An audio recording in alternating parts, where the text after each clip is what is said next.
Hello friends, welcome to MacHabit Forum. Today we are going to study the two very important properties of a governor. पहली property है stability of a governor और दूसरी property है hunting of the governor. Stability of a governor जहां हमें desirable है, वहीं hunting of a governor हमें अनडिजायरेबल है. स्टेबिलिटी माने होता है स्थिरता. तो अगर हमारा गवर्नर स्टेबल है मतलब स्थिर है, तो किसी भी चेंज के लिए मतलब अगर कोई लोड फील होता है तो उसमें जरा से चेंज के लिए भी जो भी हमारा गवर्नर होगा वो हमारे स्टेबल होके एक कंटिन्यूअस या गवर्न फ्यूल सप्लाई इंजन में देता रहेगा और इंजन की मेन स्पीड को मेंटेन करता रहेगा.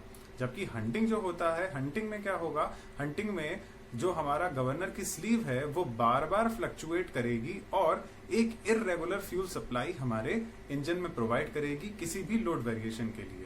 तो ये दोनों टर्म्स क्या होते हैं, दोनों प्रॉपर्टीज क्या होते हैं, लेट्स सी टू इट.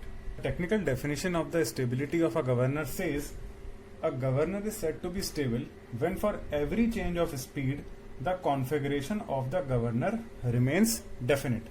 देखिए इस डेफिनेशन का मतलब ये है कि हमारे पास कोई भी अगर गवर्नर है, चाहे वो वॉट हो, चाहे वो पोर्टर हो, चाहे वो प्रोएल हो, चाहे वो हार्टनल हो, कोई भी गवर्नर हमारे पास है, तो हम उस गवर्नर को स्टेबल गवर्नर तभी कहेंगे अगर किसी भी चेंज ऑफ स्पीड पे, मतलब कभी भी हमारा इंजन चाहे स्पीड इंक्रीज कर रहा हो चाहे डिक्रीज कर रहा हो, अगर वो इंजन अपनी स्पीड को इंक्रीज करेगा तो ऑब्वियसली एन इंक्रीज हो रहा है तो सेंट्रीफ्यूगल फोर्स भी बढ़ेगा. Centrifugal force is what? Centrifugal force is FC equals to M R omega square और ओमेगा हमारे पास होता है 2 पाई एन अपॉन 60.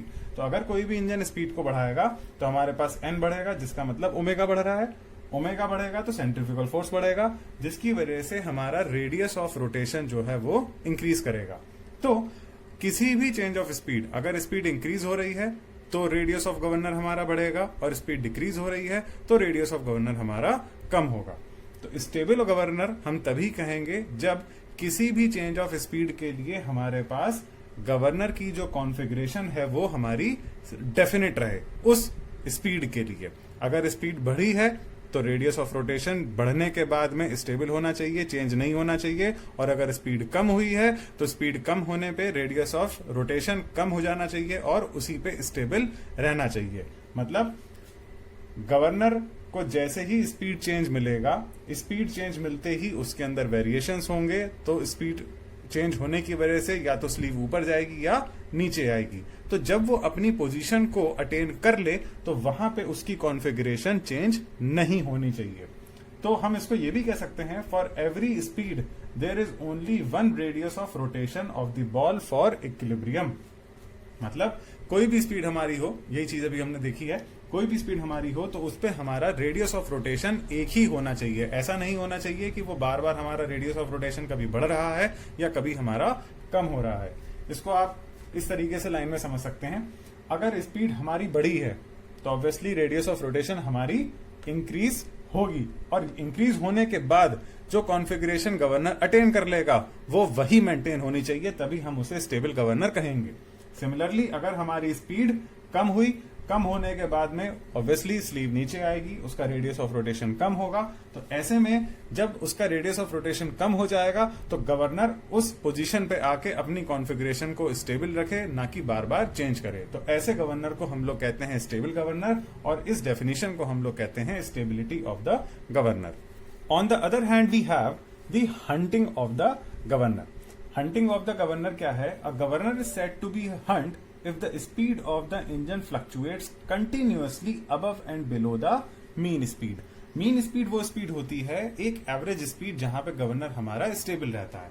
तो हंटिंग ऑफ द गवर्नर या गवर्नर को हम हंट तब कह सकते हैं अगर उसकी जो पोजीशन है वो बार बार फ्लक्चुएट कर रही है. Means if the speed of the engine fluctuates continuously, मतलब उसकी जो एक एवरेज स्पीड है उससे बार बार वो स्पीड बढ़ रही है, कम हो रही है, फिर बढ़ रही है, फिर कम हो रही है.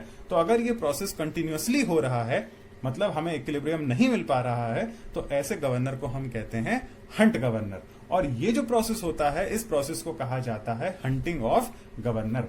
मतलब हंटिंग जो है वो बेसिकली एक तरीके का उल्टा हो गया स्टेबिलिटी का. अगर हमारा गवर्नर स्टेबल नहीं है, मतलब वो किसी भी चेंज पे अपने रेडियस ऑफ रोटेशन को मेंटेन नहीं कर पा रहा है, कॉन्फ़िगरेशन को मेंटेन नहीं कर पा रहा है, बार बार अपनी पोजीशन से चेंज हो रहा है, मतलब वो अनस्टेबल है, मतलब वो हंट कर रहा है, तो ऐसे प्रोसेस को हम कहते हैं हंटिंग ऑफ द गवर्नर। इसमें देखिए क्या होता है, इंजन की स्पीड अगर कम होती है तो इंजन की स्पीड कम होने पे स्लीव नीचे गिरती है, जैसी स्लीव नीचे गिरती है फ्यूल की सप्लाई हमारी बढ़ जाती है। तो हंटिंग ऑफ द गवर्नर में क्या होगा कि जैसे ही इंजन की स्पीड गिरेगी, क्योंकि वो स्टेबल नहीं है, तो गवर्नर की स्पीड रैपिडली फॉल होगी और फ्यूल की सप्लाई बहुत तेजी से इंक्रीज हो जाएगी।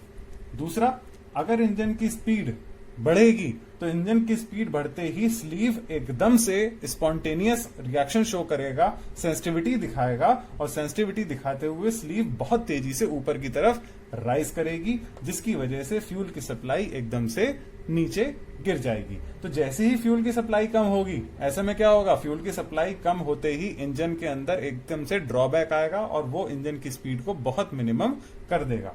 तो ये जो हंटिंग ऑफ गवर्नर होता है, या जो गवर्नर को हम हंट करना कहते हैं, तो ये एक अनडिजायरेबल प्रोसेस है किसी भी गवर्नर में।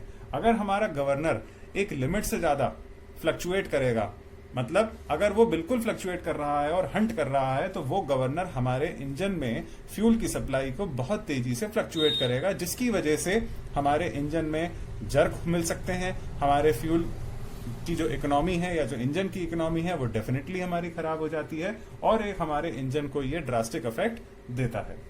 So here we saw that how the stability of a governor is favoring for our vehicle, whereas the hunting of the governor is unfavorable for our vehicle. So we always desire कि कोई भी governor अगर हमारे vehicle में install हो तो वो stable रहे और हमारे इंजन में एक स्मूथ फ्लो ऑफ फ्यूल बनाए रहे according to the variations in load. जबकि हंटिंग ऑफ अ गवर्नर जो है वो हमारे व्हीकल के अंदर इरेगुलर फ्यूल सप्लाई दे सकता है, जो कि हमारे व्हीकल के अंदर एक जर्क प्रोवाइड करेगा और उसकी इकोनॉमी को डिस्ट्रॉय करेगा। So if you like the video, please press the like button and subscribe the channel for more updates. Till then, stay connected, take care and bye bye.